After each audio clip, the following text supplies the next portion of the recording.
Olá, boa noite. Hoje é dia 21 de junho de 2020, dia de mais uma edição do Jornal de Domingo. Continuamos em situação de calamidade pública, afinal de contas, continuamos, sim senhor, a lutar contra a Covid-19. Com certeza que já deve saber, acompanhou a conferência de imprensa e sabe que já temos mais 7 casos da Covid-19 no nosso país. Este vai ser um dos principais assuntos deste jornal, mas é destaque hoje o Presidente da República, João Lourenço, que usou a rede social Twitter para falar aos angolanos, digamos assim, para fazer agradecimentos, para fazer reconhecimentos e também, não podia deixar de ser, para fazer recomendações precisamente sobre a Covid-19. Mantenha-se desse lado que vai saber do que é que eu estou a falar.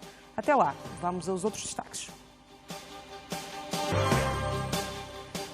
O INACOM tomou conhecimento de um ataque às redes das operadoras móveis nacionais nas últimas horas. O ataque, também conhecido como Toca e Foge, é uma fraude económica que visa arrecadar receitas pelas chamadas internacionais.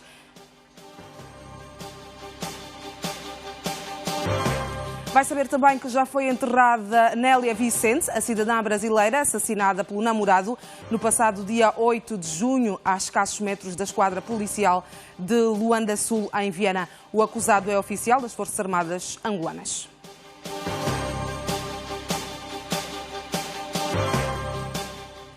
E uma família de albinos em Benguela luta para superar o preconceito social. São marginalizados ao ponto de não conseguirem ter uma vida normal. E a falta de apoios deixa-os em situação mais vulnerável ainda, algo que coloca em risco até as suas vidas. Vamos contar-lhe ainda que uma menina indiana está a dar que falar um pouco por todo o mundo depois da mãe a ter levado ao médico porque chorava lágrimas de sangue. A criança foi estudada pelos oftalmologistas e foi diagnosticada como sendo idiopática, ou seja, a sua doença é de causa desconhecida.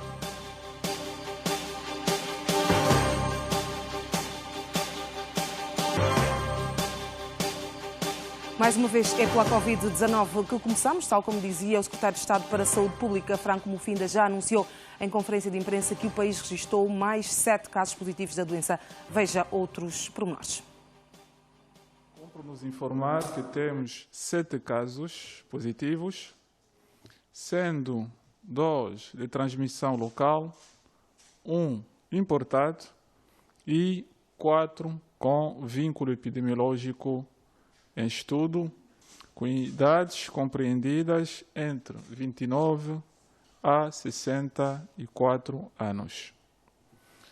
Um caso é do sexo feminino e 6 do sexo masculino. Passamos à caracterização social e à geolocalização dos mesmos. O primeiro, 55 anos de idade, masculino, norte-americano, caso importado, chegou ao país no dia 11 de junho deste ano e esteve em quarentena institucional até a data da testagem. Trata-se do caso importado. O segundo, 38 anos de idade, masculino, eritreu, morador do distrito de Luanda, sendo que o vínculo epidemiológico está em estudo. Terceiro, 30 anos de idade, masculino, é guineense Conakry, morador no Ojaenda, trata-se de um caso de transmissão local. Quarto, 29 anos de idade, masculino, morador do distrito de Samba, trata-se de um caso de transmissão local. Quinto, 59 anos de idade, masculino, angolano, morador de Sambizang, sendo que o vínculo epidemiológico está em estudo. Sexto, 36 anos de idade, masculino, angolano, morador em Viana, vínculo epidemiológico também em estudo. O sétimo e último caso, 64 anos de idade, sexo feminino, angolano, moradora do Quilamba-Quiache ou no Quilamba-Quiache, sendo que o vínculo epidemiológico também encontra-se em estudo. Volto a repetir o quarto caso, também angolano, conforme o quinto, o sexto e o sétimo caso, são angolanos. Importa referir que destes casos, 2 são funcionários administrativos do nosso Instituto Nacional de Investigação em Saúde, o INIS, que é o Laboratório de Referência Nacional no combate à Covid-19. Os mesmos foram diagnosticados no rastreio regular dos trabalhadores daquela instituição. Para o efeito, foram tomadas as seguintes medidas: isolamento dos contactos diretos, início hoje do processo de desinfecção daquele estabelecimento e a retoma das atividades laborais do laboratório na terça-feira. Sendo assim, teremos, portanto, nesses dias, uma redução da capacidade de produção laboratorial pela paragem parcial, portanto, deste instituto, que faz parte dos 3 que apoiam, portanto, a testagem da Covid-19 no nosso país. Nesse sentido, apelamos aos nossos profissionais de saúde e outros que trabalham em locais de alto risco e não só, o cumprimento escrupuloso das medidas de proteção individual e coletiva. Passamos à apresentação da situação epidemiológica nas últimas 24 horas.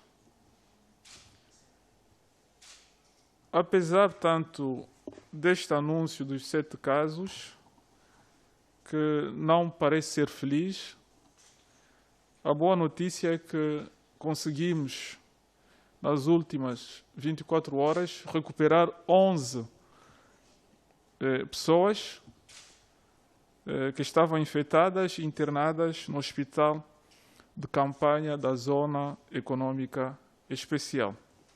Sendo assim, então, o total do quadro seguinte, temos, por agora, 183 casos, dos quais 9 óbitos, 77 recuperados e 97 ativos. A transmissão local passa a ter 118 casos. O Secretário de Estado para a Saúde Pública, Franco Mufinda, e o costume, todos os dias, a atualização sobre os dados da Covid-19, que infelizmente nunca são positivos, sempre que há novos casos, nunca são números positivos. E já ouvimos que hoje temos efetivamente 7 novos casos, mas também há boas notícias. 11 pessoas já recuperaram, portanto, é bom, é um sinal positivo que o tratamento que está a ser dado está, de alguma forma, a surtir efeito. Hora de olharmos para os dados mais especificamente. Aqui estão os dados agora confirmados na conferência de imprensa. Portanto, total para Angola 183 confirmados, 97 ativos, 77 recuperados. Felizmente, não temos ninguém em estado crítico.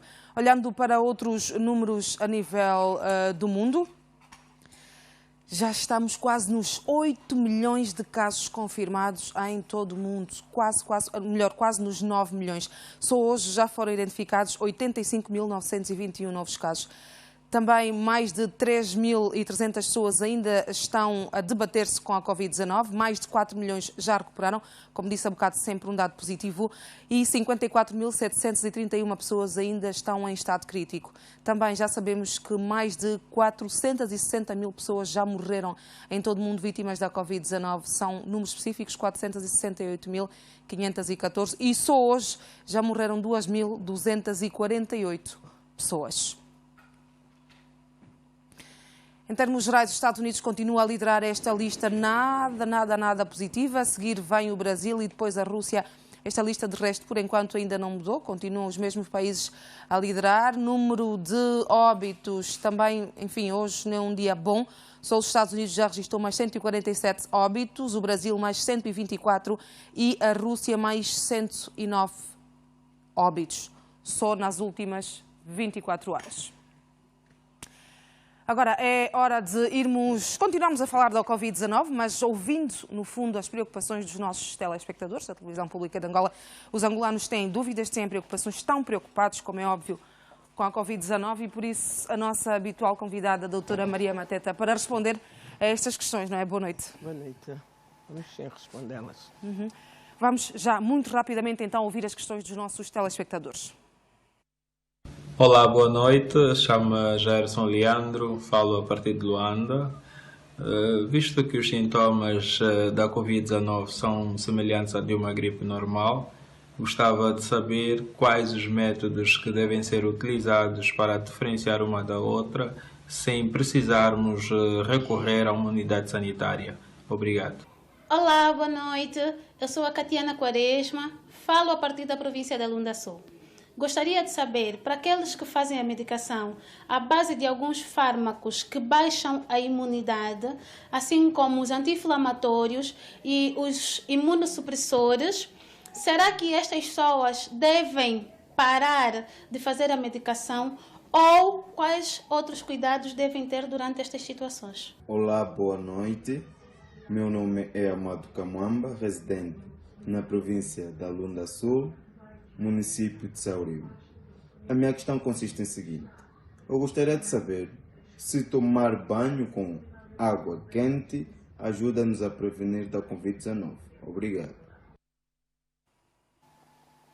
Doutora Mateta, conseguiu perceber as três? Consegui, sim. Ainda bem.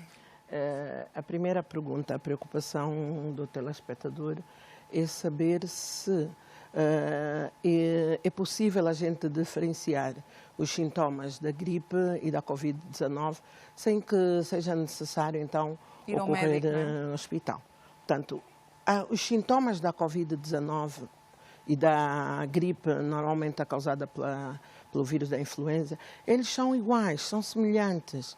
Portanto, as pessoas precisam de ser observadas. Por outro lado, outras questões precisamos de saber se uma pessoa com gripe, ela teve algum contacto com uma pessoa portadora ou diagnosticada com a Covid-19, se veio de uma região onde a Covid-19 está já numa fase de circulação comunitária, se teve algum contacto com um contacto de alguém que está infectado pela Covid-19.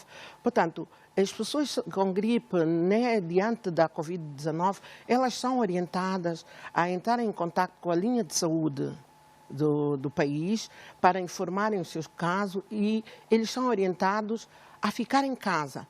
Ou seja, doutor, hoje em dia a gripe não é sinal de pânico, mas deve ser sinal de alerta. Deve ser um sinal de alerta. Por isso é que nos países onde habitualmente eles são acometidos pelo vírus da influenza, eles receberam todos a informação de que deviam todos ser vacinados, como uma medida já de despiste. Ocorreu aos serviços de saúde com sinais e sintomas de gripe, vamos ver o calendário vacinal. Não, ele este ano já foi vacinado. Então, a atenção fica virada para a Covid-19. As pessoas ficam em casa com a gripe, elas deverão usar máscara, deverão estar contidas e sempre em contacto com a linha de saúde.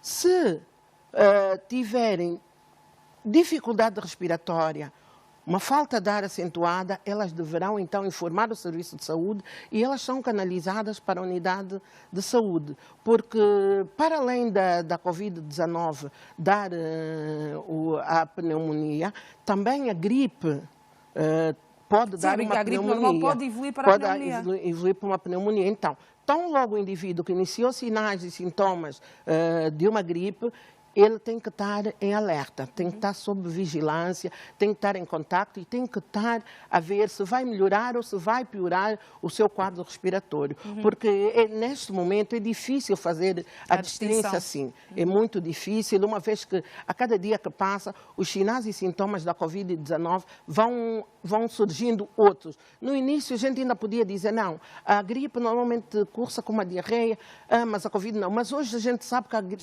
também já tem. Né? Então, cada vez mais, eles vão se assemelhando e vão andando de braços dados os seus sinais e sintomas. A outra preocupação era relativamente aos corticoides, aos imunossupressores, os anti-inflamatórios. De forma mais clara e mais simples, aquela medicação que as pessoas fazem que podem baixar as imunidades. Podem baixar a imunidade. Devem, portanto, ou não parar de tomá-las? Elas não devem parar de tomar. Portanto, há um consenso de que as pessoas não devem parar de tomar.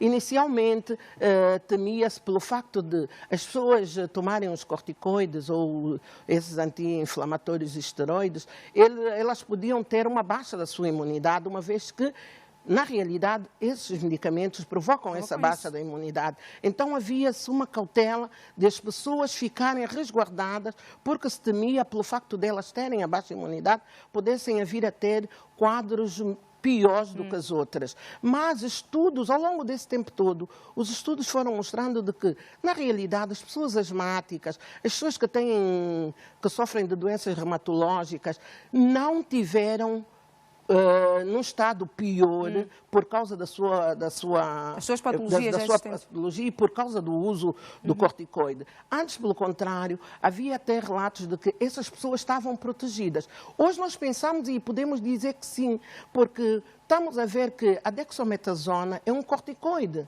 É um anti-inflamatório. Ela hoje está promovida como um medicamento que vai ajudar, sobretudo, aquelas pessoas que têm os quadros graves da Covid-19, aquelas que chegam mesmo ao quadro de angústia respiratória. Por quê que eles têm essa importância? Porque, diante da Covid-19, o organismo faz um chamado de células de defesa, células inflamatórias, para combaterem a Covid. E, com o intuito de defender o organismo da Covid, elas vão criando distúrbios também no próprio organismo, porque essa chamada intensiva, essa tempestade das células inflamatórias, elas são responsáveis pelos quadros graves que as pessoas com Covid-19 vêm tendo. Então, hoje, mais à vontade nós ficamos de que esses anti-inflamatórios têm algum benefício. Mesmo naquela época em que não havia ainda conhecimento acerca da dexametasona, já muitos relatos haviam à volta disso, de que essas pessoas que faziam uso dos corticoides, tanto como anti-inflamatórios, como para a imunossupressão usado nas doenças autoimunes, porque há momentos que o nosso organismo reconhece o nosso próprio organismo, o nosso anticorpo, como um elemento estranho. Então, toca bombardear a necessidade de se tomar os imunossupressores para controlar. Portanto, há pessoas que também, por insuficiência mesmo da glândula que produz o cortisol, que é o corticoide natural que nós temos no nosso organismo, elas também precisam de tomar doses baixas de corticoides para repor aquela insuficiência que têm. Então, nós...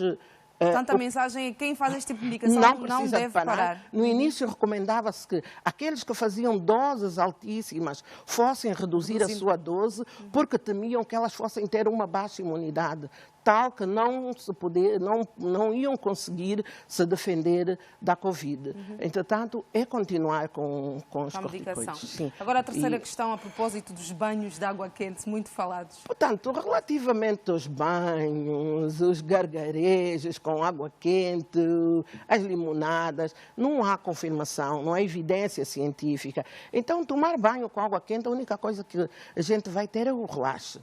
A gente vai ficar relaxada, e se o corpo limpo, e se estiver frio, vai evitar tomar banho com água fria e vai ficar mais relaxado, mas não traz nenhum benefício preventivo com relação à Covid-19. Está bem, doutora Mateta, obrigada pelas questões. pelas respostas. No caso, daqui a 7 dias voltamos a estar juntas. Portanto, o que tudo nós temos que fazer são mesmo as medidas de prevenção. Esquecer banhos, esquecer limonadas, são as medidas preventivas, distanciamento físico, as medidas de etiqueta respiratória, o uso da máscara em locais onde é necessário, evitar as aglomerações, tudo isso, sim, vale a pena, é uma prevenção e tem ajudado a salvar vidas.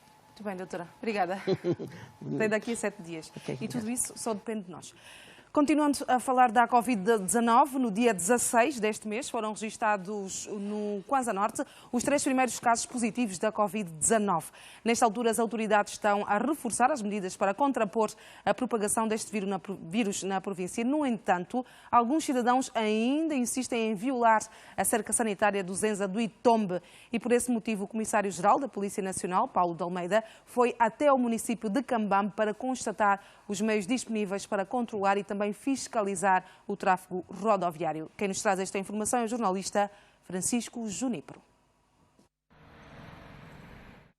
No dia 16 deste mês, o secretário de Estado para a Saúde Pública anuncia. Uma informação de última hora, receber a nota tanto do surgimento dos 3 primeiros casos fora da província de Luanda. No caso, estamos a falar da província do Kwanza Norte. E chegou o imprevisto para os Kwanza nortenhos. Senti um aperto grande no coração em saber que a cidade onde eu frequento já tem essa doença. Meteu o povo Kwanza Norte muito abalado. Era também o início para o virar de página na história da província.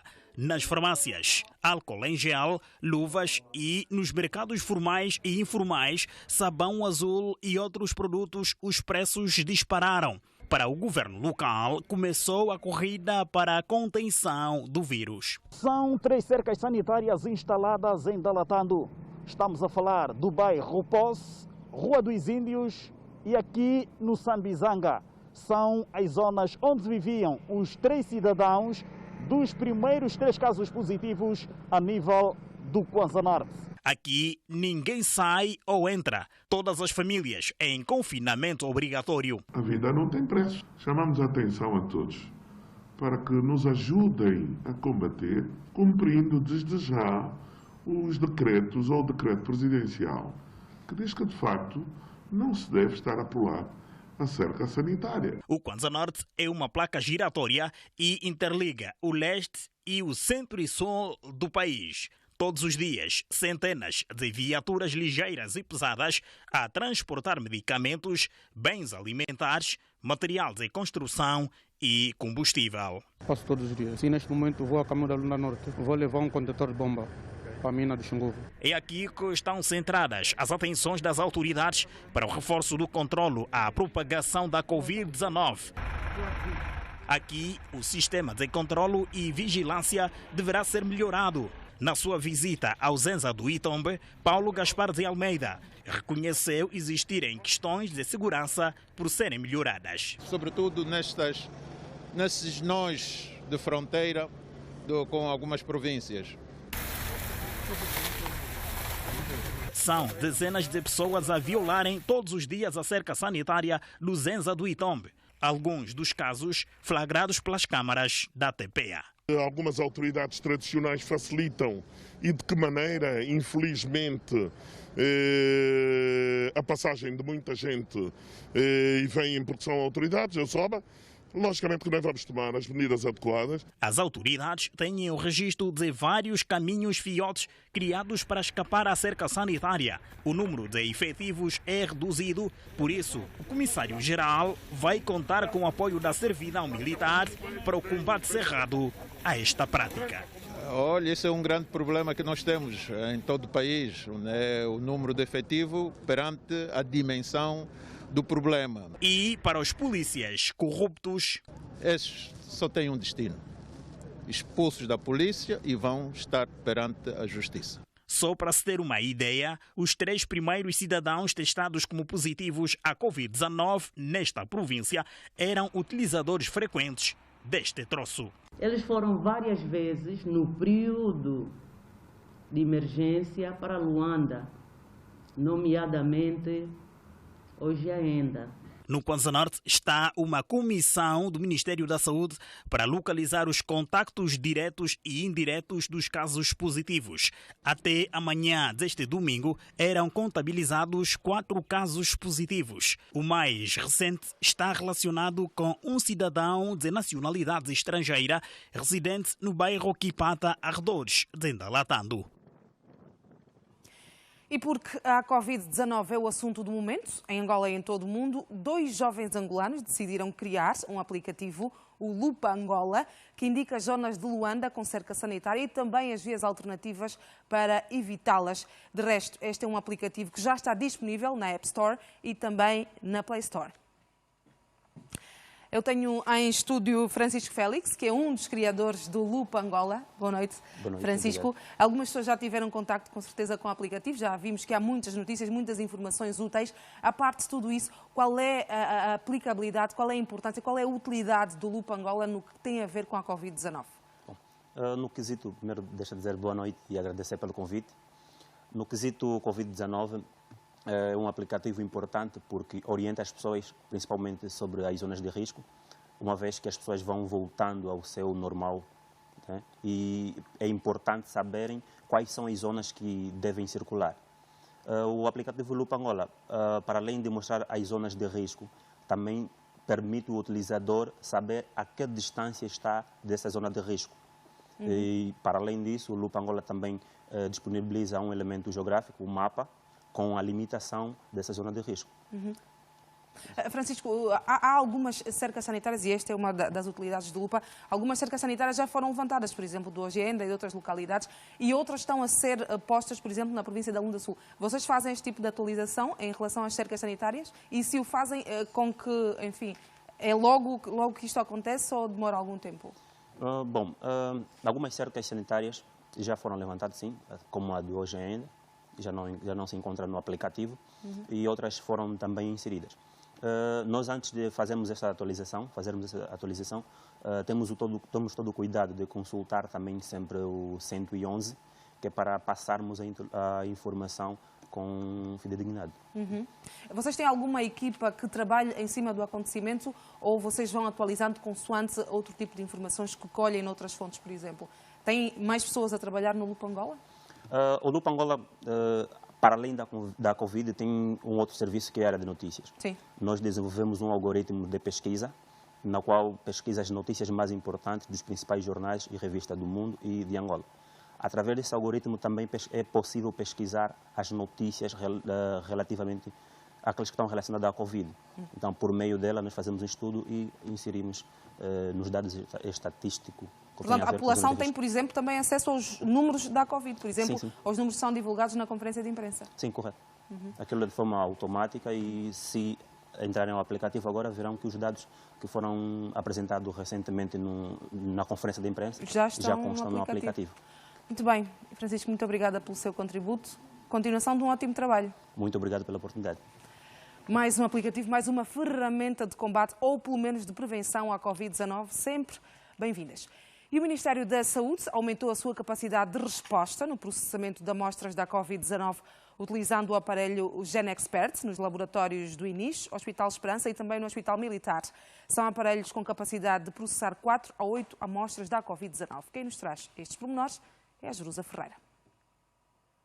Desde o dia 21 de maio que o MINSA aumentou a sua capacidade de testagem utilizando o equipamento GenExpert, que já funcionam no Hospital Esperança e Instituto de Investigação em Saúde.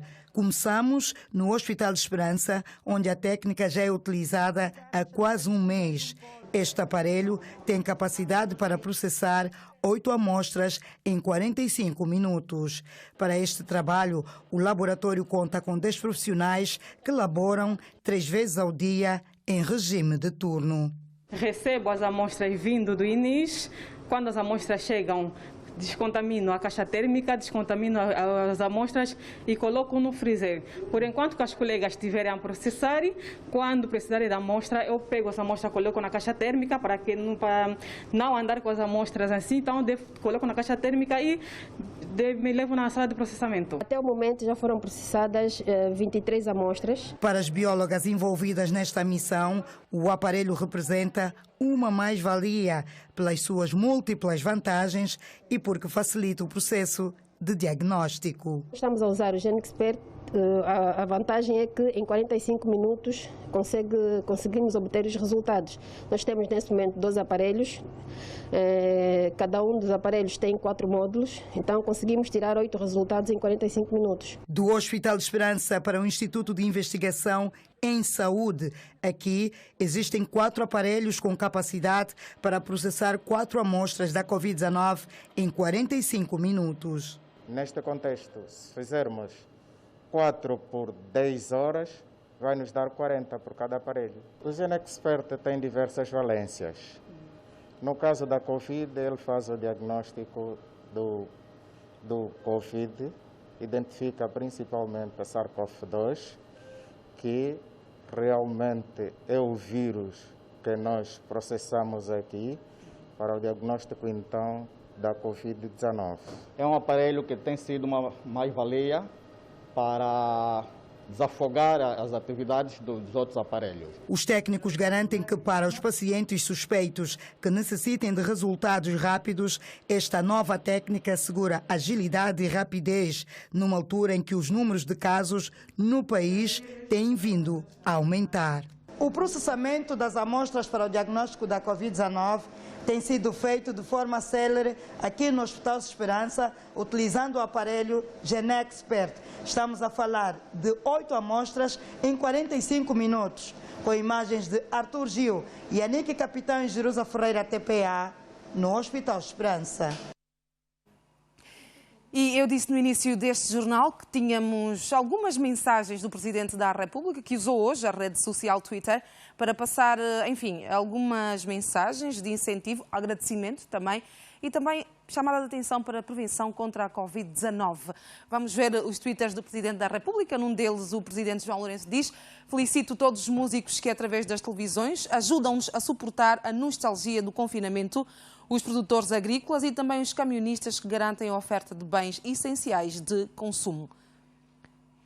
No outro Twitter, o Presidente diz: meu reconhecimento vai também para os empresários, ONGs e cidadãos anónimos que dão bens para mitigar o sofrimento dos mais necessitados.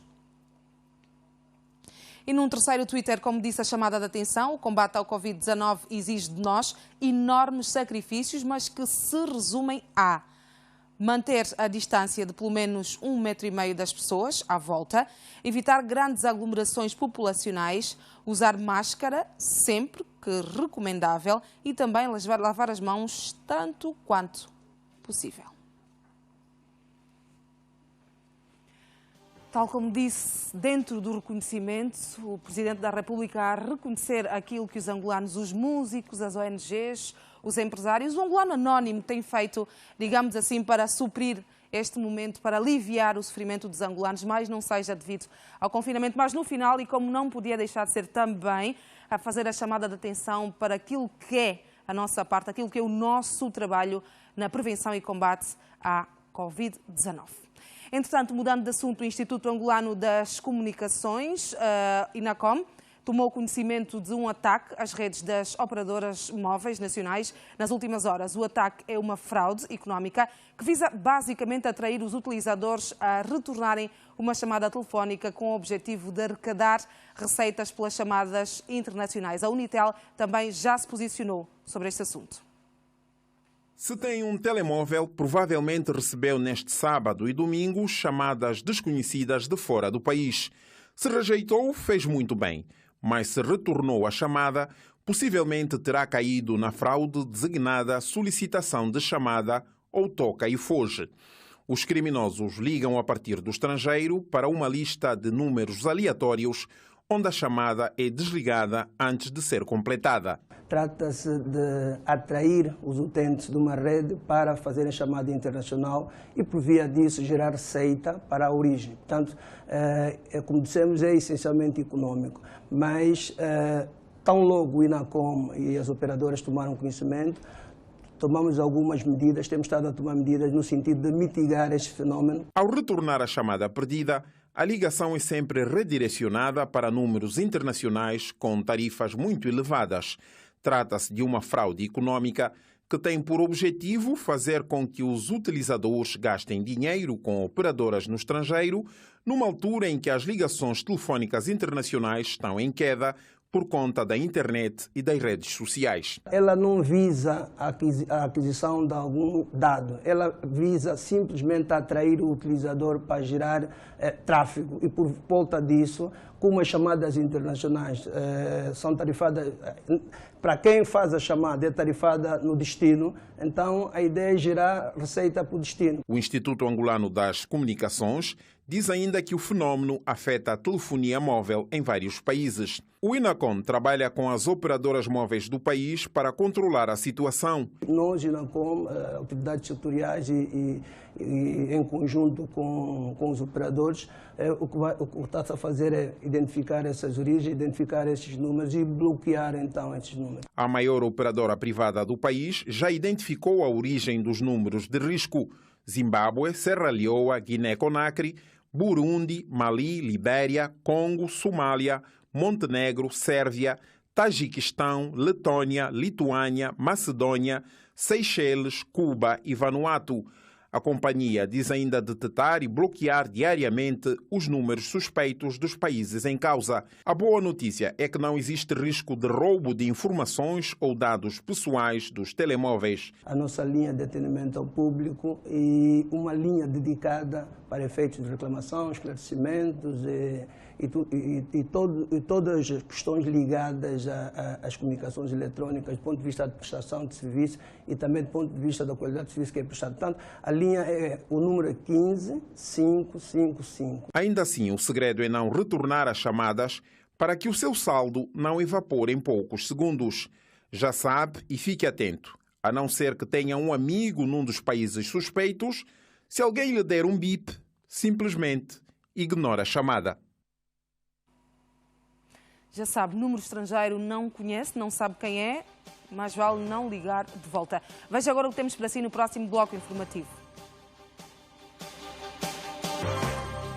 A província de Cabinda está mais iluminada. Um novo sistema de iluminação pública está a substituir o antigo e também já está a decorrer a montagem da rede onde nunca houve, naqueles locais mais remotos onde nunca houve luz nas estradas. É muito rápido o nosso intervalo e ainda temos muitas notícias para levar até si, portanto mantenha-se desse lado, continue em casa, que está muito bem aí. Nós voltamos já.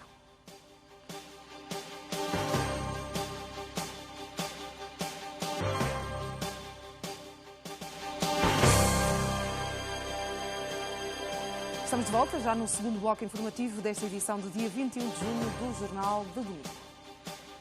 Para lhe dizer que o julgamento de um crime que chocou a população do município do Cubal, na província de Benguela, terminou com a condenação de 2 jovens a 22 anos de cadeia.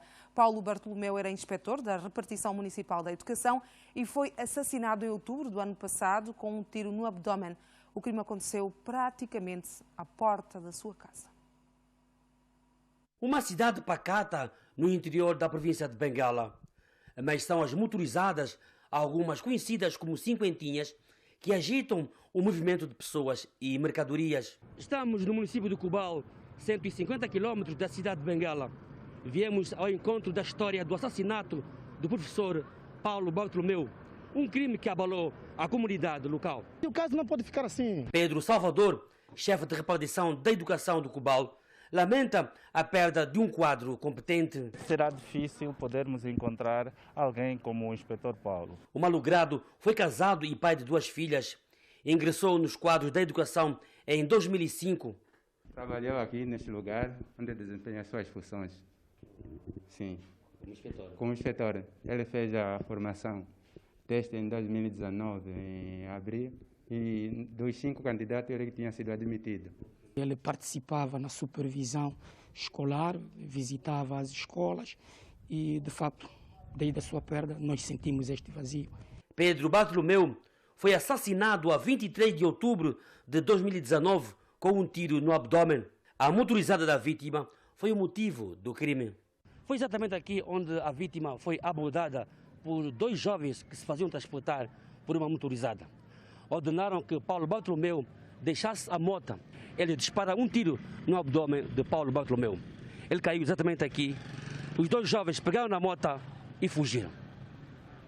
O crime ocorreu a escassos metros da casa da vítima, caso que assustou os moradores do bairro da Camunda. Os criminosos foram presentes à sala de competência genérica do Tribunal Provincial de Benguela, no Cubal. Pedro Soma David confessou ser autor do disparo que matou Paulo Bartolomeu. Uma menor de 14 anos que presenciou o crime foi testemunha-chave. A forma clara e cronológica como narrou os factos deixou o tribunal sem dúvidas para decidir. Os réus foram condenados pelo crime de roubo concorrido com homicídio. Condenar os réus Abel Pedro e Pedro Soma David na pena de 22 anos de prisão maior, bem como condená-los a pagar solidariamente o valor de 1.500.000 kwanzas a título de indemnização à família da vítima. Tirar a vida de uma pessoa só mesmo para quem não tem consciência. Esta família requer um acompanhamento psicológico. A nível da nossa realidade do Cubal é, acima de tudo, uma realidade nova. Por isso que isso mexeu em grande medida com a nossa sociedade. O caso Paulo Bartolomeu levanta o velho problema de resgate de valores morais e o desarmamento da população civil. E já foi enterrada Nélia Vicente, a cidadã brasileira, assassinada pelo namorado no passado dia 8 deste mês de junho, a escassos metros da esquadra policial de Luanda Sul, em Viena.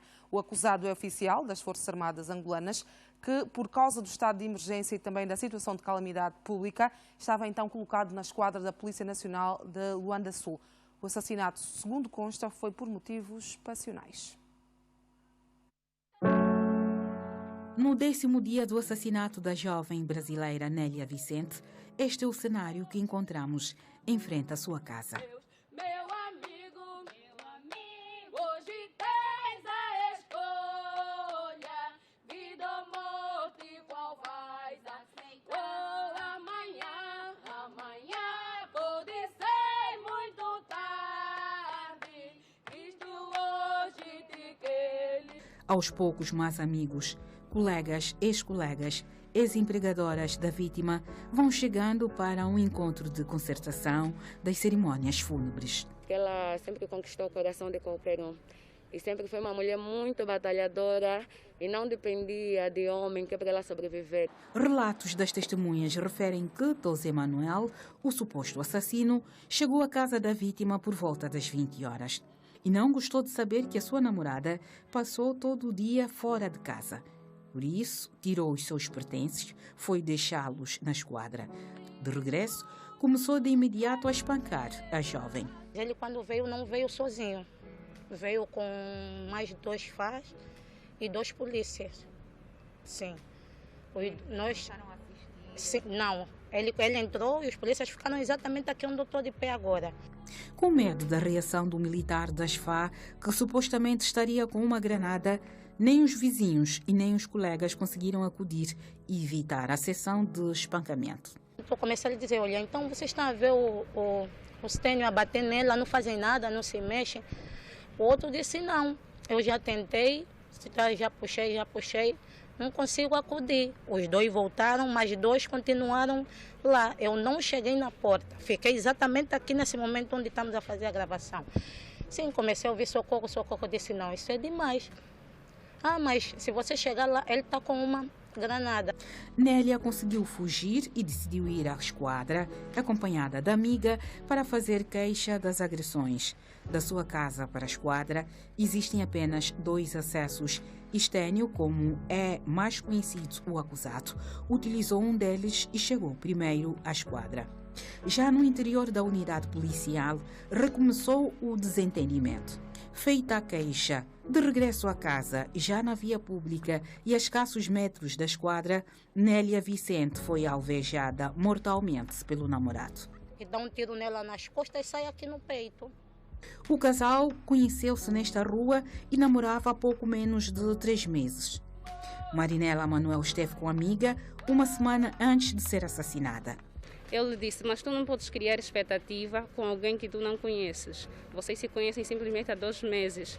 E como é que tu vais dizer que ele é uma boa pessoa? Tanto mais é que ela já tinha acolhido o moço na casa dela, porque o moço estava a trabalhar aqui nessa unidade. Mas ele não é dessa unidade, ele é da PM. Estava aqui por missão devido à pandemia.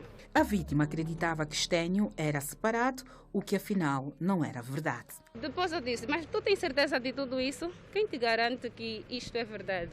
Nélia já estava a preparar-se para constituir família. Ela estava tão decidida que já queria criar a família dela, que queria manter, e ficou totalmente cega pelo moço. O drama desta jovem brasileira é maior porque Nélia não tinha parentes em Angola. Chegou no nosso país há 8 anos, na altura com um namorado brasileiro que veio a trabalho. Com o fim da relação, Nélia acabou por ser acolhida por Ricardina Matos, amiga que conheceu no Brasil em 2012. Ela veio comigo durante mais de 1 ano. Depois foi viver com a minha irmã mais velha. Também ficou um período, também aproximadamente quase 1 ou 2 anos. Depois ela resolveu fazer a sua vida. A jovem de 27 anos é descrita pelos amigos como acolhedora e trabalhadora incansável. Ela trabalhava duro, ela se dedicava mais ao serviço do que em qualquer sítio. Apaixonada por Angola, Nélia Vicente trabalhava muito para conseguir estabilidade financeira com o propósito de trazer a família que mora no Brasil. Um sonho brutalmente interrompido. Era uma pessoa muito querida, era uma miúda cheia de sonhos, com bastante maturidade. A forma como se envolveram os amigos, vizinhos, colegas, ex-colegas e os antigos empregadores demonstram o carinho que tinham pela vítima assassinada às mãos do namorado angolano. Amigos que não pouparam meios financeiros nem esforços para custear todas as despesas de óbito e do funeral. Reclamam que não tiveram apoio de nenhuma instituição angolana, muito menos da Embaixada do Brasil. Contactamos a Embaixada Brasileira, não foram receptivos, não nos deram qualquer tipo de apoio. Simplesmente disseram que, sendo um caso de assassinato, esperam que o governo de Angola resolva isso. A Embaixada Brasileira não quis se pronunciar publicamente sobre o caso. Disse a nossa equipa que lamenta pelo assassinato da cidadã brasileira e que confiam nas investigações que as autoridades angolanas estão a levar a cabo. Até o dia do funeral, 19 de junho, o suposto assassino encontrava-se ainda na esquadra de Luanda Sul, em Viana. O procurador informou-nos que o processo está a ser instruído porque estavam a faltar esses elementos, mas que desde quarta-feira passada ele já fez o despacho de condução do arguido, o senhor Tosé Manuel, para a comarca de Luanda. Contudo, ele permanece na esquadra. A nossa reportagem, o comandante-geral da Polícia Nacional, Paulo de Almeida, garantiu que o processo segue os trâmites normais. O caso foi remetido aos órgãos de justiça, né? Portanto, a partir daí já nós deixamos isso à consideração dos órgãos de justiça. Paulo de Almeida acrescentou que o crime não vai ficar impune. O bem-vida é preservado. Não pode, de facto, coartar a vida de ninguém. Portanto, todo aquele que cometer dolosamente atos criminais devem ser sujeitos a penalizações criminais e disciplinares. 11 dias depois do seu assassinato, que ocorreu no dia 8 de junho, Nélia Vicente foi a enterrar no cemitério de Viana.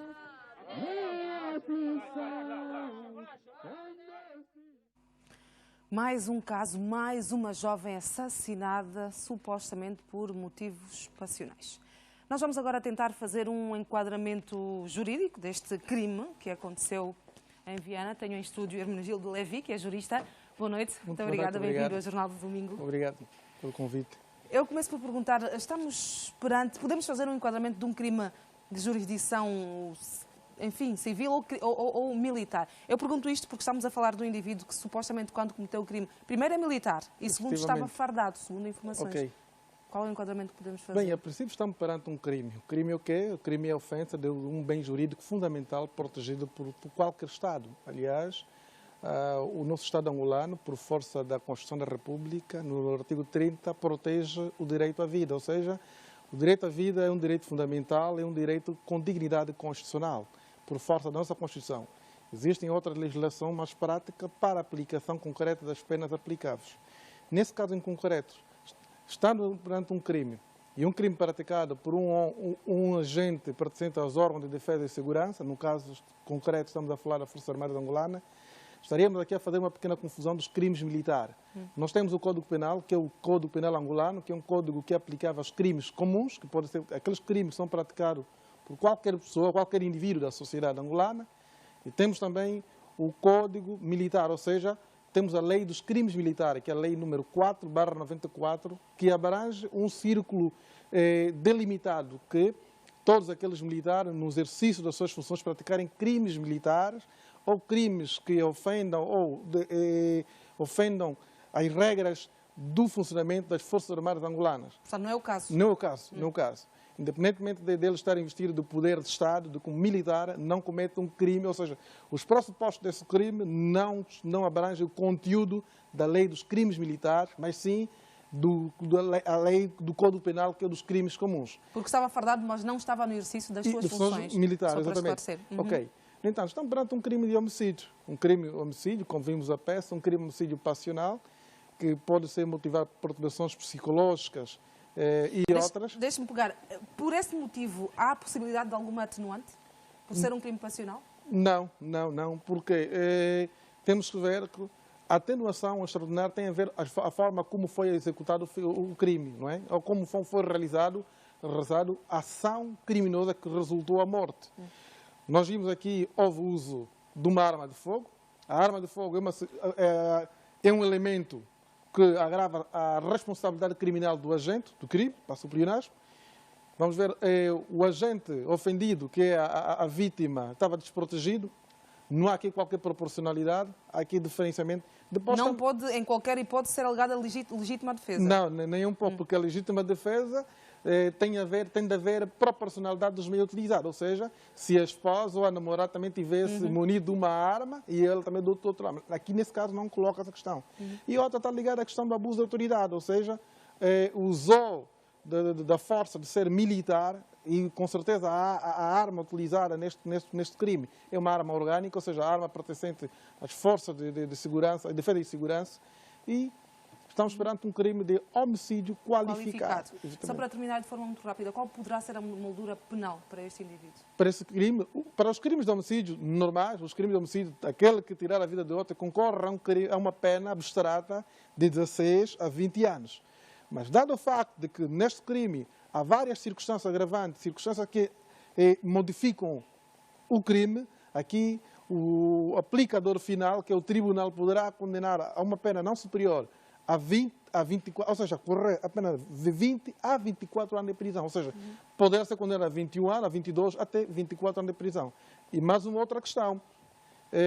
Para além da condenação de uma pena concreta, poderá também incorrer a um processo administrativo, ou seja, a pena de demissão dos quadros ou das fileiras das Forças Armadas angolanas. Ou seja, há uma pena enquanto cidadão comum e outra enquanto militar. Enquanto militar, exatamente. Ou seja, nós chamamos aqui penas acessórias que são aplicadas nesses casos concretos. Muito bem. Muito obrigada pelo seu contributo. Estamos juntos numa próxima oportunidade. Obrigado. Boa noite. Tá bem. Agora, dizer-lhe que o preconceito social é um mal que afeta muitas franjas da sociedade. Estão neste pacote os albinos, que ainda nos dias de hoje são marginalizados ao ponto de não conseguirem ter uma vida chamada normal. A falta de apoios deixa-os numa situação ainda pior, o que coloca muitas vezes a sua vida em risco.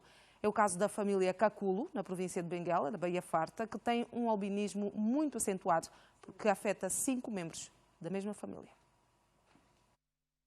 A nossa equipa de reportagem deslocou-se à cidade da Baía Farta ao encontro da Dona Rosa Caluco.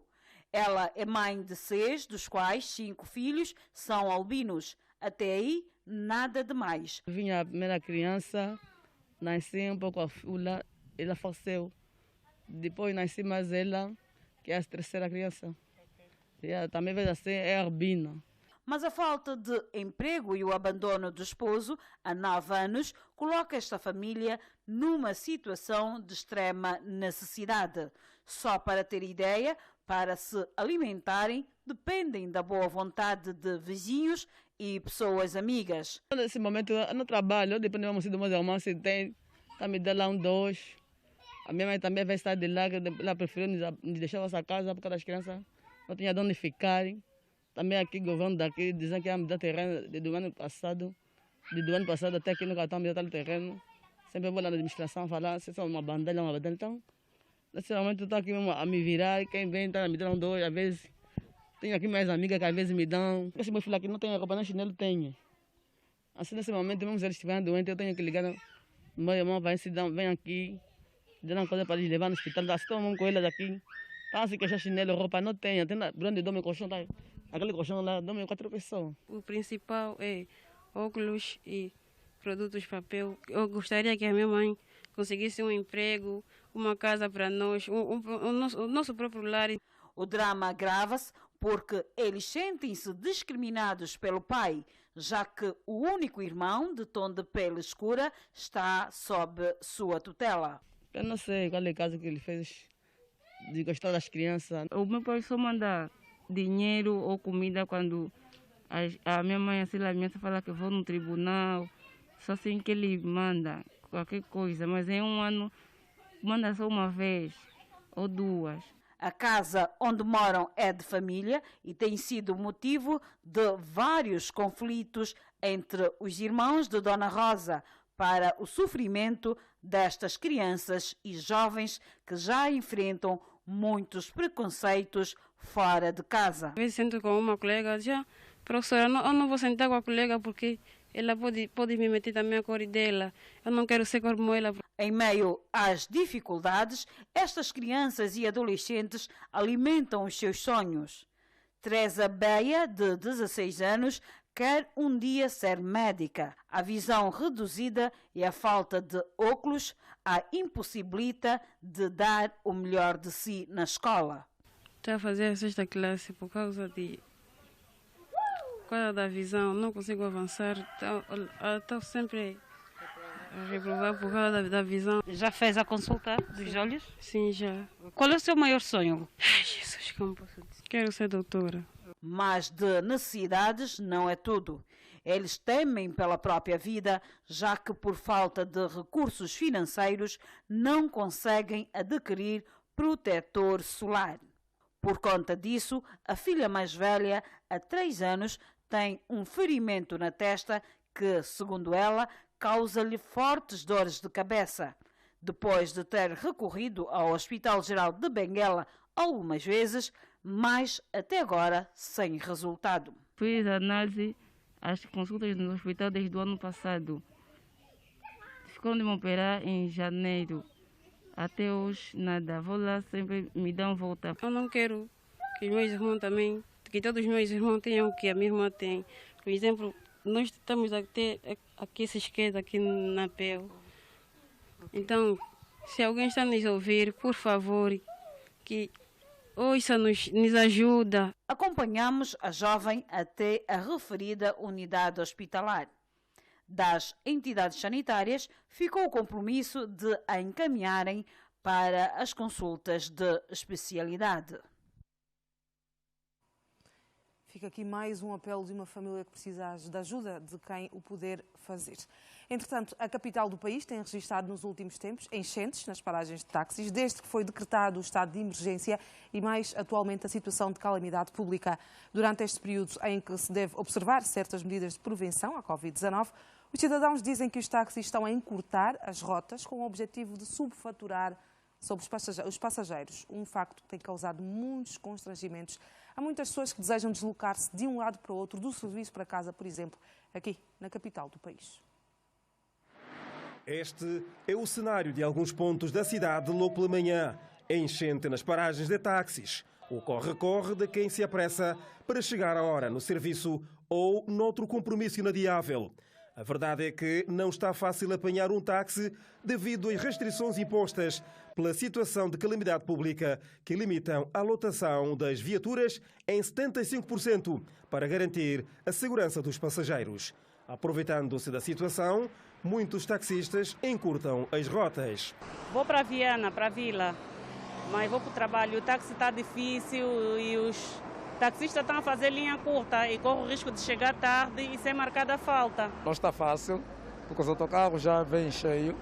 Quando chega aqui, só estão a pedir 2 passageiros, então está difícil respeitar o distanciamento físico por causa dessa aflição. As histórias repetem-se. Quem é forçado a sair mais cedo de casa garante que, mesmo assim, está difícil chegar a tempo ao destino. O período mais crítico é o período da manhã, que é a saída de casa para o trabalho. É o mais crítico. Agora, no final do dia, ainda é possível apanhar algum transporte público, no caso dos autocarros, que ficam um bocadinho mais vazios. E então dá para alternar entre transportes públicos, que são os autocarros, ou então os táxis. O município de Viana é outro ponto crítico que tem registrado enchentes nas paragens de táxi. O motivo é o mesmo: taxistas a encurtarem as rotas para aumentar os ganhos. Como o táxi neste momento só está a levar 70%, as pessoas aqui em Viana sabem que aqui em Viana, Ogumera mais é um município que tem mais pessoas e há pessoas que vêm da cidade e trabalham cá em Viana. Então há essa dificuldade de apanhar o táxi. Se sair de casa para o serviço é difícil, o regresso pode ser assustador. O grande problema é o horário em que eles terminam. Portanto, terminam um bocadinho mais cedo, as paragens ficam muito cheias, daí então a grande dificuldade de apanhar o táxi nesse período. Não se sabe ao certo a razão da escassez de táxis na cidade de Luanda. O que se percebe é que a dificuldade de transporte tem afetado os luandenses que lutam todos os dias para honrar os seus compromissos. E sobre este assunto vou continuar a falar. Manuel Faustino é meu convidado e é o presidente da Associação dos Taxistas de Luanda, como chamamos ATL. Boa noite, muito obrigada pela presença no Jornal de Domingo. Boa noite. Eu começo por perguntar, afinal de contas, o que é que se está a passar? As pessoas que habitualmente usam os táxis dizem que os taxistas estão a encurtar rotas. Segundo consta, os taxistas dizem que é uma obrigatoriedade por causa da situação de calamidade. O que é que se está a passar, afinal? Bem, eu posso dividir isso em várias partes, né? Porque nós temos que entender que realmente a calamidade reduziu as viaturas. E como se não bastasse também a lotação. Como sabe, mesmo antes da calamidade ser divulgada, já nós tínhamos um número de táxis muito reduzidos. As pessoas podiam não entender porque quase que não se percebia, mas nós que estamos dentro da atividade já sabíamos disto.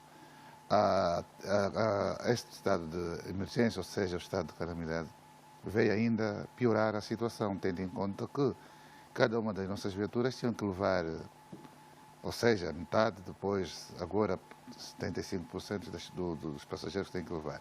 Para quem já tinha pouco por transportar, hoje então piorou ainda mais. Este é o primeiro ponto. E por outro lado, também temos que entender, né? Há indivíduos, ou seja, há colegas nossos que preferiram retirar por falta da sua rentabilidade. Os carros não estão a ser rentáveis, nós estamos a faturar aquilo que não é o devido para a sua estrutura de custo. Sabe que os nossos carros têm muitos custos operacionais, em várias ordens. Muitas das pessoas só pensam que o único custo que temos é o combustível. Não, mas a gasolina não subiu, por isso nada subiu. Não. Nós até podíamos deixar a gasolina subir sem tocar na tarifa. Mas então, e perante isto, como é que fica o cidadão que todos os dias precisa de usar os táxis? O cidadão tem que começar a entender que o taxista também é um profissional, aliás, é um agente econômico que quer trabalhar para ter lucros. Embora que hoje estamos a nos sacrificarmos, como muitas outras atividades estão a pedirmos um sacrifício, mas o nosso é quase impossível. Não digo que é impossível. Tem um senão, que nós condenamos também. Essa subfaturação para nós é negativo. Esta forma de desdobramento, ou seja, o encurtamento de rotas, nós também condenamos. Nós não vamos aceitar, por qualquer razão, que tenha que alterar os preços. Mas é disso que estamos aqui a falar. Que legitimidade, ou quem dá aos taxistas a legitimidade para decidirem cortar rotas, subir preços, como já ouvimos quando chove? Quem dá essa legitimidade aos taxistas? Bem, felizmente até hoje tem negociado com a autoridade, antigamente, ou seja, que agora, uma vez que o Instituto Nacional de Preço e Concorrência foi extinta, né, entrou um outro organismo que trata disso, e até ele tem negociado essa situação. Nós propomos, dentro da nossa estrutura, dentro dos custos que nós temos, os itens que temos que agravar, e assim vem a nova tarifa. Nunca foi, pela estrada, nunca foi um nosso associado ou não, um taxista, por sua livre e espontânea vontade, e alterar o seu valor tarifário. Não, isto não é verdade. Mas então fica aqui a garantia de que esta situação do encurtamento de rotas vai ser resolvido? Tem sido resolvido. Aliás, a nossa polícia tem estado em cima dessas pessoas que o fazem. Nós mesmos temos denunciado, trabalhamos na denúncia dos taxistas que cometem esse tipo de infração. Não é crime, mas é uma infração e que é dura. Agora, há um senão. Este não qual é? É que é preciso compreender que o taxista, ou seja, o motorista do táxi, nunca é penalizado. Penalizam o autor da viatura, o que é errado. O proprietário. O proprietário, sim, o dono da viatura. Isto é errado. Ele fica impune e vai cometendo as suas infrações quando forem possíveis. Se as penalizações fossem diretas ao motorista, eu acredito, nós acreditamos, que isso teria diminuído. Porque com isto está a querer dizer que muitas vezes esta prática dos taxistas não é de conhecimento dos proprietários das viaturas? Não, nós não temos nenhum benefício disso. Nenhum proprietário de viatura tem benefício da subfaturação. É um valor que é pura e simplesmente da competência, ou seja, que vai para o bolso do motorista. O que não é bom. Nunca nenhum motorista vai vir me dizer que eu hoje subfaturei, ganhei mais do que aquilo que devia fazer e está aqui as receitas arrecadadas. É mentira, isso não é verdade, porque ninguém o faz. Aliás, nós, os proprietários de viatura, nós, os responsáveis das associações e tudo, condenamos esta prática. Por isso é que estamos sempre a gritar à prensa: deixem os nossos carros em paz e vão penalizando o motorista. Ele está ali, foi atuado em flagrante delito, está subfaturando, está documentando. Não, o que acontece é o contrário: está a subfaturar, prendem os documentos da viatura ou prendem a viatura, ele vai-se embora. E quem paga as multas, quem paga tudo, como isto é um crime que não tem direito à cadeia, não dá cadeia, dá simplesmente multa, o patrão vai lá para resgatar a sua viatura e paga as multas que são necessárias e retira a viatura. O mesmo está impune. Isto é que não devia acontecer. Se quando um dia deste o legislador mudar a lei de quem deve ser penalizado é o motorista, é o que nós acreditamos que isso vai mudar. Vai mudar. Muito bem. Muito obrigada pelo seu contributo. Até uma próxima oportunidade. Muito obrigado. Também nós. Fica aqui então esclarecido este assunto, mais um assunto que preocupava a população e por isso mesmo o Jornal de Domingo abordou e vamos continuar a fazê-lo. Vamos continuar de olho nessa situação para ver se as coisas realmente mudam. Entretanto, o atual cartão de visita da província de Cabinda é caracterizado pela iluminação pública da cidade e também dos bairros periféricos, onde um novo sistema de iluminação pública está a substituir o antigo e também já está a decorrer a montagem da rede lá naqueles locais onde não havia luzes nas estradas. O projeto em curso abrange também as sedes municipais e comunais, bem como as aldeias mais populosas da província. Cidade de Cabinda há 2 meses. Ruas, passeios e largos às escuras. Hoje tudo mudou. O brilho agora é evidente no casco urbano e na periferia. O projeto de iluminação pública prevê a substituição do velho ao novo sistema de lâmpadas a LED. Em algumas ruas estão a ser colocados novos postes. Os munícipes já começam a sentir os resultados do trabalho em curso. Fizeram uma mudança, meteram as lâmpadas mais claras e estão mais bonitos. Eu gostei muito, até não estou a correr, estão gostando muito. Melhorou mesmo muito e está nos ajudando mesmo muito.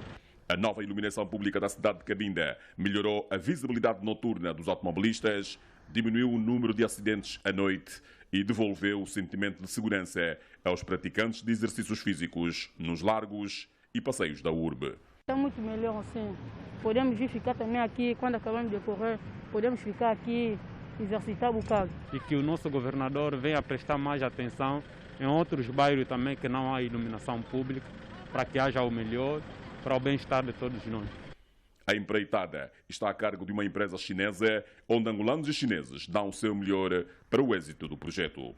Quem também está a sentir os benefícios do novo sistema de iluminação pública é o Comando Provincial da Polícia Nacional. Permite melhor avaliação dos riscos na abordagem policial e, sobretudo, a visibilidade das forças policiais traduz-se no reforço do sentimento de segurança dos cidadãos. A corporação diz que em pouco tempo diminuíram os níveis de criminalidade, principalmente nos bairros periféricos da cidade. Daí apelar para os cuidados que devem ser redobrados na preservação do bem público. Apelamos a todos os cidadãos que a destruição do patrimônio público constitui crime previsto e punível na legislação angolana.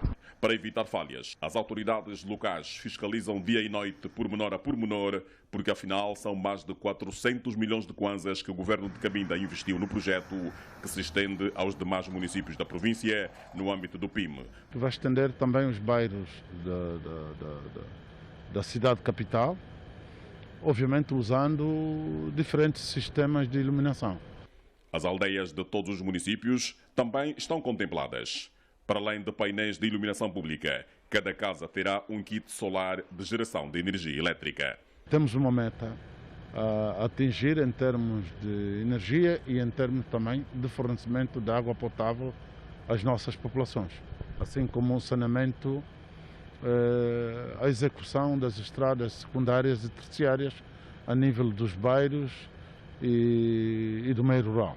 Nesta fase inicial, a prioridade é iluminar os principais locais considerados como cartões de visita da cidade de Cabinda, como são os casos de avenidas, largos e jardins, aeroporto e ruas de maior movimentação populacional e tráfego automóvel. A manutenção do novo sistema de iluminação pública de Cabinda estará a cargo das administrações municipais, a quem o governador da província, Marcos Alexandre Nhunga, exorta eficiência e bom acompanhamento. Aos munícipes, estes são chamados a cuidar o bem público e a denunciar casos de roubos de cabos elétricos e vandalismo no sistema. Vamos fazer agora mais uma pausa, mas antes veja o que temos para si no próximo bloco informativo. Grupos rivais que atuavam com arma branca em Viana decidiram pôr fim às rixas e também à rivalidade que perpetuava há muito tempo e juntos caminharam para a prática do bem. Esta mediação foi feita pelo Comando Provincial de Luanda. É muito rápido o intervalo, ainda temos mais um bloco informativo para levar até si, portanto mantenha-se desse lado que é muito rápido, nós voltamos já já. Um assunto que está a fazer eco um pouco por vários países. Eu vou continuar a falar sobre isso aqui com Domingos Betico, que é jurista. Mais uma vez fazer aqui o enquadramento jurídico. Betico, boa noite e bem-vindo ao Jornal do Domingo. Boa noite, Claudete, boa noite também aos nossos telespectadores. E mais uma vez, em prol do interesse público, cá estamos para servir a nação. Muito bem, Betico, começo por perguntar-te, estas buscas e consoante os resultados que tenham, que benefícios é que pode trazer para o Estado angolano? Bom, primeiro dar nota aqui que era um cenário expectável, né? Na medida em que há diversos processos, crimes e cíveis a decorrerem, quer na justiça angolana como na justiça portuguesa. Ora, havendo esses processos, crimes e cíveis a decorrerem, entretanto, o Estado português, por via do seu Ministério Público, e não só, aliás, porque o processo a nível de Portugal também está já na fase judicial, portanto, orientou então que se efetivassem algumas buscas e apreensões às empresas que têm que ver com a cidadã russa Isabel dos Santos. É tão simples isso que está a acontecer agora. Dar nota também aqui positiva em decorrência da cooperação judiciária em matéria penal. Aliás, temos uma lei que trata sobre isso, a 13/1519 de junho. Por força disso, o nosso Procurador-Geral da República, Dr. Pita Gross, deslogou-se a Lisboa no dia 23 de janeiro do ano em curso, para, de facto, tratar com a sua homóloga, Lucília Gago, em decorrência de determinados processos, crimes que estão a decorrer, quer em Angola como em Portugal. Ora, a cidadã russa Isabel dos Santos poderá ser responsabilizada do ponto de vista criminal a ser provada em juízo, em crimes que terá cometido, quer em Angola ou em Portugal, porque também agora está-se a descobrir algumas situações, alguns factos que podem indiciar a cidadã em causa a tipos legais de crimes, factos esses que podem constituir crimes autônomos àqueles que estão a decorrer em função dos atos cometidos aqui em Angola. Aliás, O Código Penal português é bastante claro em relação a isso, no seu artigo 4º, em relação à aplicação da lei penal no espaço. Todos os factos criminosos cometidos em território português, independentemente da nacionalidade, esta pessoa singular ou coletiva pode efetivamente ser responsabilizada. É o possível caso da cidadã Rosa Isabel dos Santos. Dar nota também que a mesma, embora esses factos, mas goza do princípio da presunção de inocência. Sempre. Previsto quer a nível do ordenamento jurídico angolano, aqui à luz do número 2 do artigo 67 da nossa Constituição, bem como à luz do número 2 do artigo 32 da Constituição Portuguesa. Bético, falaste das apreensões. Essas apreensões podem ser com fiscos finais, digamos assim, ou são bens que futuramente podem ser devolvidos à proprietária? Não, se porventura em sede de processo e a estar em curso agora, quando o processo chegar na sua reta final, obviamente que será proferida uma sentença, essa sentença pode ser condenatória ou absolutória.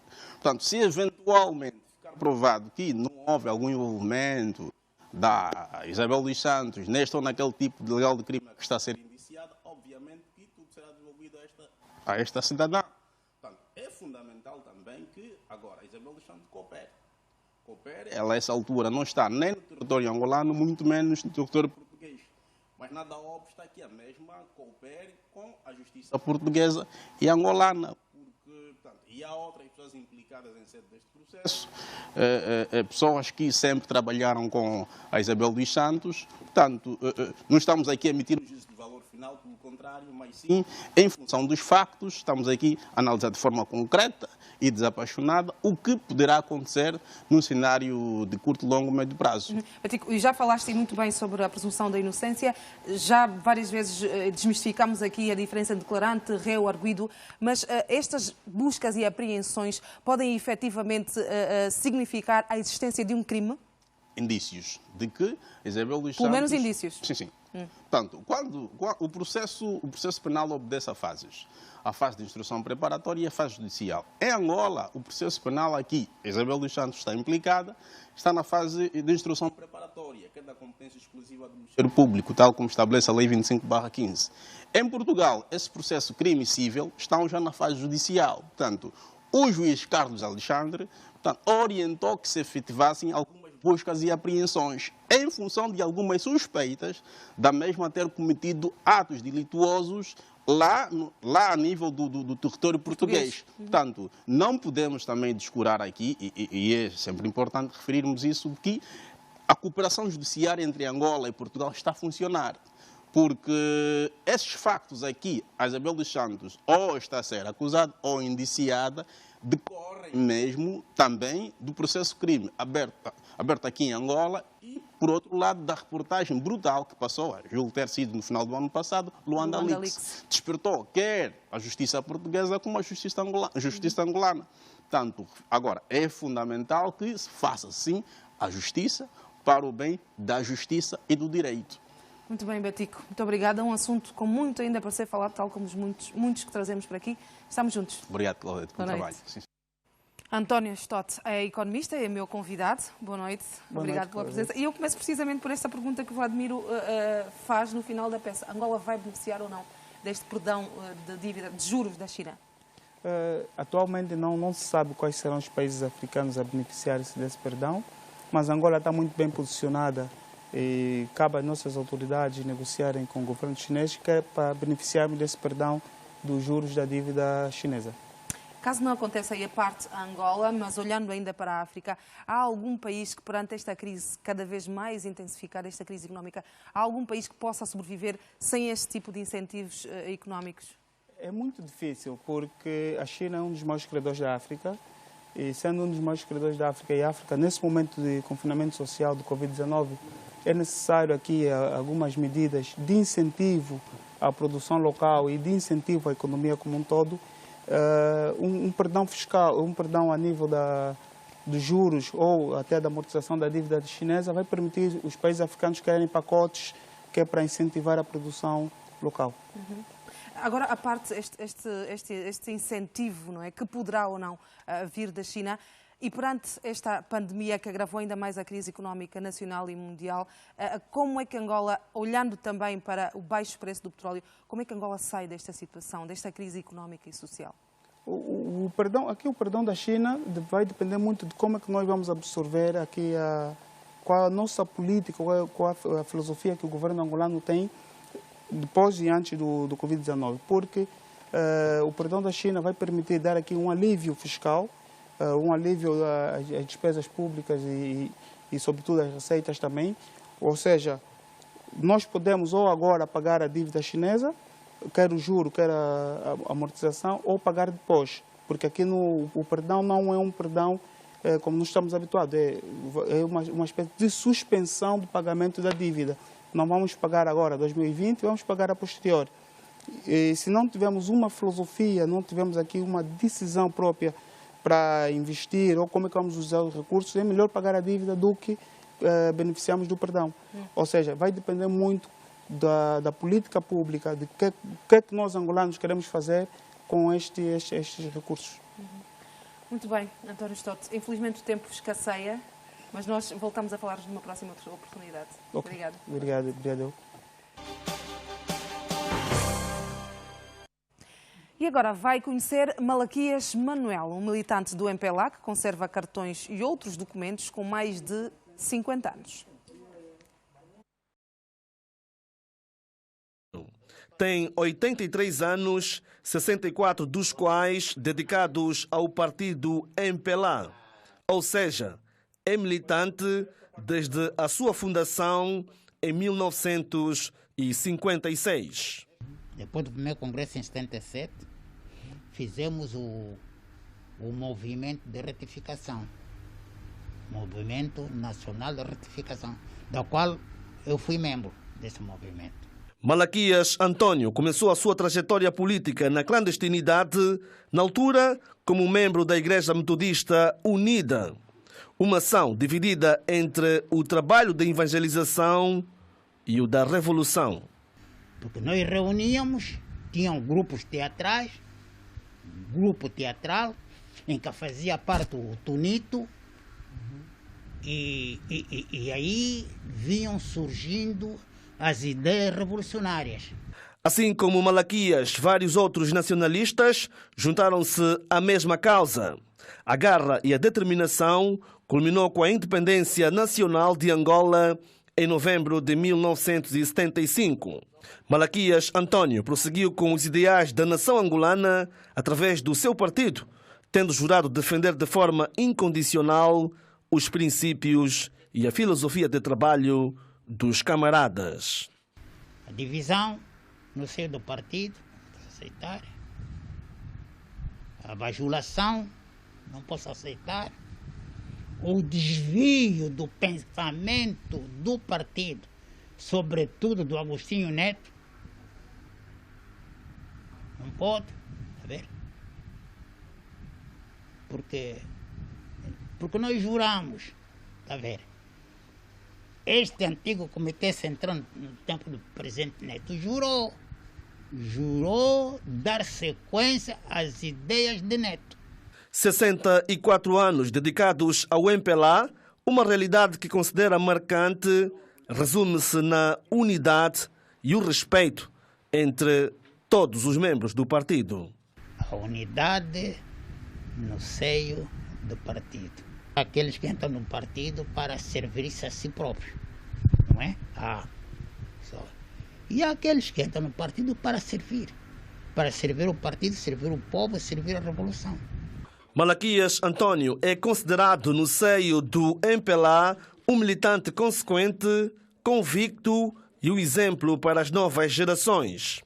Em dia de seu aniversário, o nacionalista foi homenageado pela direção do partido num evento simbólico que contou com a presença da vice-presidente do MPLA, Luísa Damião, membros do birô político do partido e familiares. Nós estamos no ano em que o nosso partido vai celebrar 64 anos e devemos olhar para aqueles militantes que deram o seu melhor contributo durante esses anos todos para que o MPLA se mantivesse firme. E o ato que nós estamos a presenciar hoje é de um desses militantes, um militante sempre presente, muito dinâmico, comprometido com as causas do nosso partido e é um militante que serve de exemplo às novas gerações. Como ele mesmo disse, passou por vários percursos e nós hoje devemos seguir esses exemplos dos nossos mais velhos. Da direção do partido, Malaquias António recebeu uma viatura e vários eletrodomésticos. É bom que saibam que nós estamos a passar já as pastas a vocês.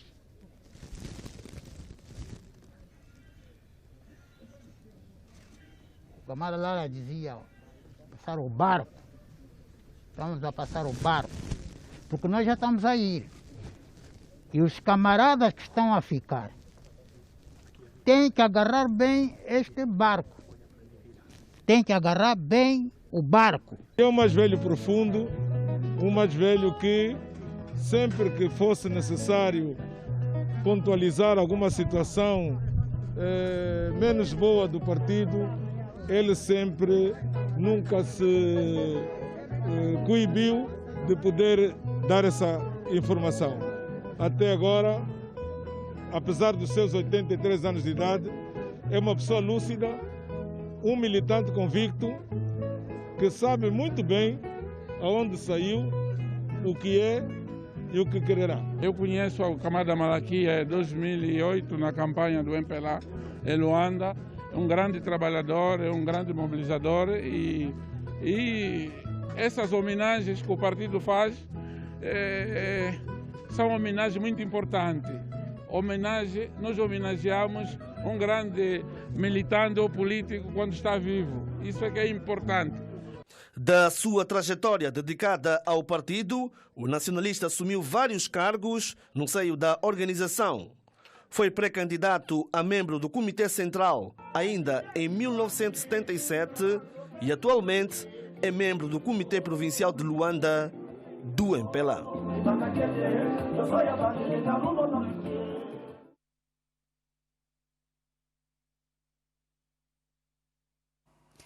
E grupos rivais que atuavam com arma branca entre a CAOP e o Capalanga, em Viana, decidiram pôr fim às rixas e à rivalidade que perpetuavam e juntos caminharem para a prática do bem. A mediação entre os dois grupos foi feita pelo Comando Provincial de Luanda dentro do policiamento de proximidade, com vista à redução da criminalidade. Um acordo sem assinaturas, mas que promete ser duradouro. Na mediação, a Polícia Nacional.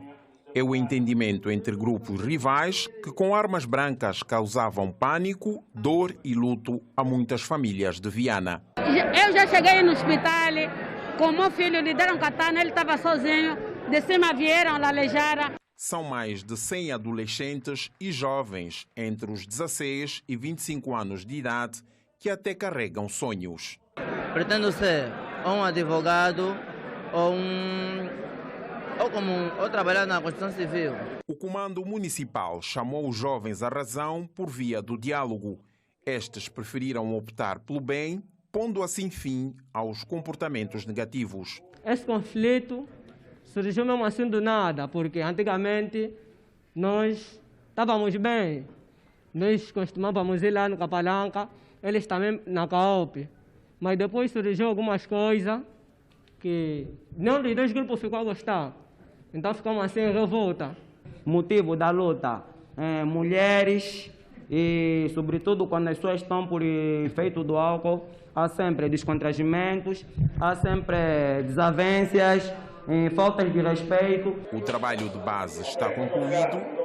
Agora esforços devem ser feitos para a ocupação e formação profissional destes jovens. Não basta esse nosso primeiro encontro. Esse nosso primeiro encontro é apenas uma porta aberta para que os nossos parceiros, são os empresários e não só, as pessoas do bem, andem conosco para que possamos abrir um horizonte a essa juventude. A sociedade civil também foi enquadrada no plano de recuperação da juventude de Viana. A polícia também trabalhou bem para diminuir a crime. A iniciativa é do Comando Provincial de Luanda, no quadro do Programa de Policiamento de Proximidade e Redução da Criminalidade.